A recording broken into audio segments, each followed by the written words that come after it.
네, 어제 문재인 대통령이 적폐청산은 사정이 아니라 개혁이다. 속도를 내라라고 말했는데 오늘 여야 이 적폐청산 문제 놓고 충돌하고 있습니다. 국회 취재하는 조태현 기자 나오십시오. 네, 국회입니다. 네, 오늘 분위기 어떻습니까? 네, 말씀하신 대로 지금 정부와 여당이 이 특별위원회까지 만들면서 적폐청산에 속도를 내고 있는데요. 먼저 더불어민주당은 연일 반발을 이어가는 자유한국당을 정면으로 겨냥했습니다.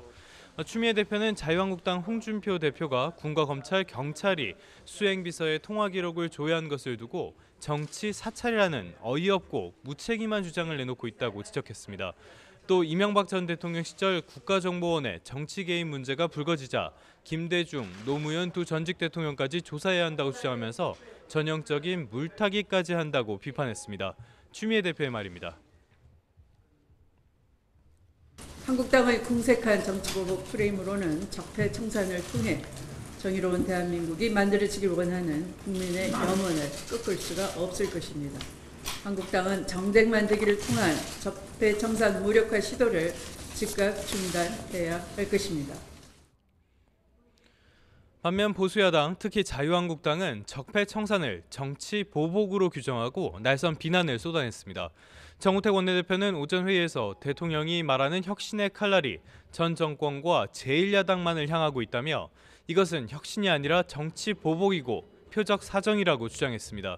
이어 적폐를 청산하겠다면 노무현 전 대통령 일가의 뇌물수수 의혹 등도 진상을 규명해야 한다고 강조했습니다. 정우택 원내대표입니다. 특히 문재인 대통령 아들 문준영 씨의 특혜 취업 의혹 사건에 대해서도 이것은 적폐 중에 적폐로 저희들이 보고 있기 때문에 반드시 진상 규명이 이루어져야 된다고 보고 있습니다.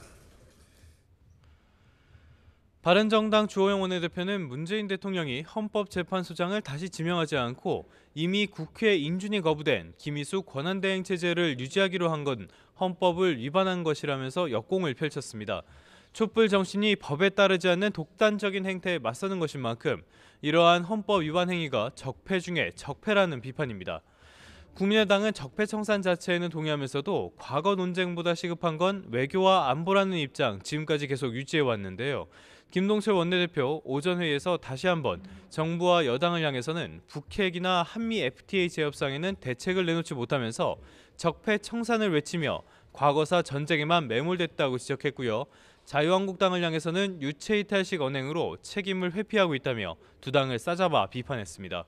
지금까지 국회에서 YTN 조태현입니다.